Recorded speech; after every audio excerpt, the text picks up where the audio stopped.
Jack Payne, a Grow Team Advisor with Co-op. I'm at our Horseshoe Canyon Xtreme Innovation Trial site, and one of the things we wanted to do at this site was capitalize and take advantage of some of the soil variability that we've got at the site. A lot of other areas that have demonstration plots have them on nice, uniform, level areas. We decided to tackle the soil variability at this site because that's really what growers deal with on a daily basis. So at our site, what you can see behind me is you obviously see behind me that it increases in elevation. And so the area that I'm standing in right here in this canola crop is actually not looking very good. And that's because this is a saline seep. There's a discharge area here. And if you look around, you can see that the canola is not doing as well. We've got some other weeds that are growing here. One of them that is a telltale indicator species that you've got a saline area, of course, is kochia.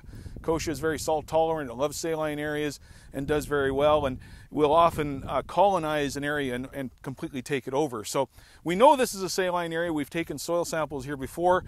And so what I wanted to talk about was actually how has this formed, and is there anything that we can do to manage it down the road? So what I want to do is have a little bit of a lesson, I guess, in hydrogeology and how saline seeps form. I spent many years working in government doing soil conservation work, and this diagram that I drew here in front of us here right now, I did hundreds of times to show growers, to explain to them the mechanism of how saline seeps form. Now, there are different types of saline seeps in Alberta. Actually, there are about 7 or 8 different classifications. We're going to talk about the one here, which is actually called an outcrop seep or side hill seep. And so I'm just going to talk a little bit about how this is materialized. If you look behind me, you can see the upper slope area, and that will extend for several kilometers. So you've got 2 areas that contribute to a saline seep. You've got the recharge area, which is the upper slope area behind me, and then the area right here where we've got the problem is the discharge area. So the mechanism that forms the saline seep is this. 2020 has been a wet year. We've had exceptionally high precipitation in this area, and precipitation in excess of really what the crops can use. And so what happens is, on the upper slope area behind me in the recharge area, more water is falling than the crops in the pasture can use. And so that excess water will percolate down through the soil. You can also have possibly some sloughs that are on the recharge area, and those sloughs can leak water again into the soil. So what happens is the water moves down, percolates down. It then encounters a layer of bedrock. This is underlying rock that was formed way back millions of years ago, prior to the glaciers. And obviously the water cannot get through that bedrock. And so what happens is it builds up a water table. The water builds up above that, like this. Now, the bedrock formations will often run parallel to the surface formations, and so what happens is water runs downhill, right?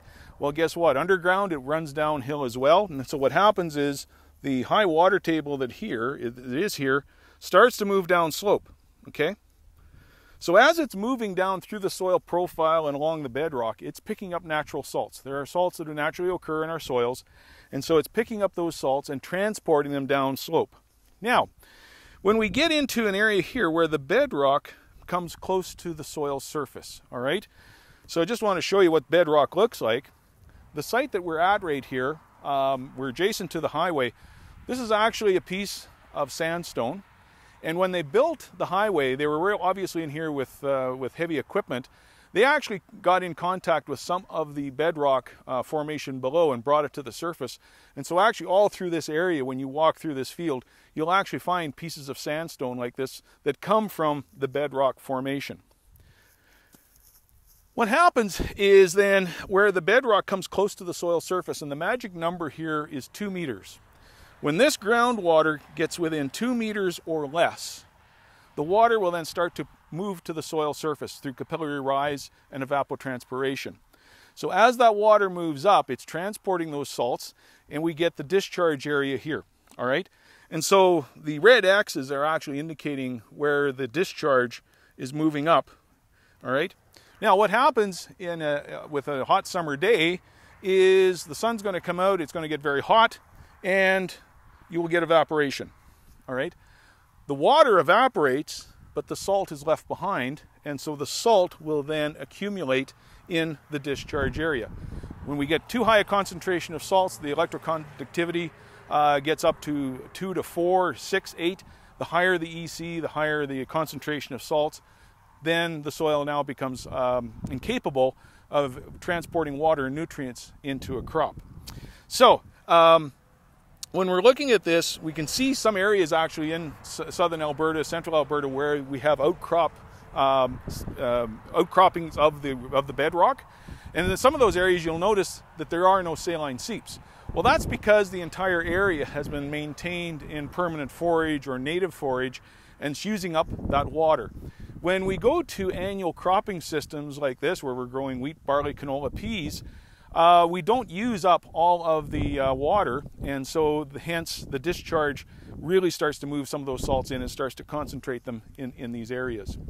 Now, the thing that you'll notice around me is we're not seeing the typical white crusting. I know a lot of people are quite familiar with saline soils, and you're going to say, why is there no white crusting of salts on the soil surface? Well, that really has to do with the conditions that we've had this year at Horseshoe Canyon. We've had over 8 to 10 inches of precipitation this spring. And so what happens is the precipitation has flushed the salts down. They evaporate, they come up, but they're pushed down so that they're not accumulating at the soil surface. What we're going to see is usually salinity gets worse, much worse, the year after a wet year. If you've got a wet year or a series of wet years, and then you get a couple of dry years, what happens is this.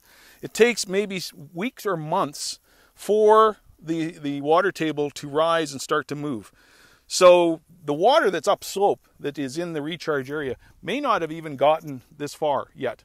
And so what's going to happen is either come fall or even next year, if it's dry, you'll find this water will continue to move underground through the winter and will start to discharge in the spring.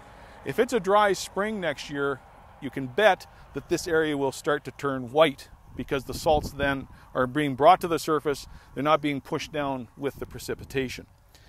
Now people ask, okay, what do I do? Is there anything that I can put on this to rectify the problem? No, there are no soil amendments that you can add that will correct this. It's a salt problem. The salts have been concentrated, and as long as you have water down below pushing upwards, you are going to continue to have a problem with salt buildup. So it's a water problem, not a soil problem. So you could add amendments, you could add manure, you could put any other compound on here.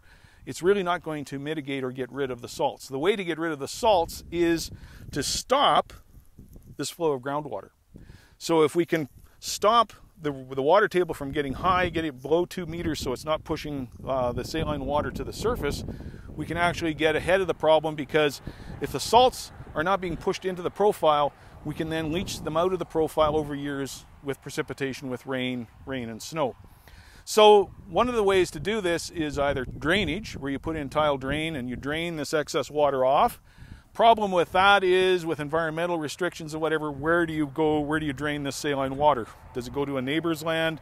Environment is going to have some, they're going to have some influence on this, that again, they don't want the saline water being drained everywhere. So that becomes a bit of a limiting factor.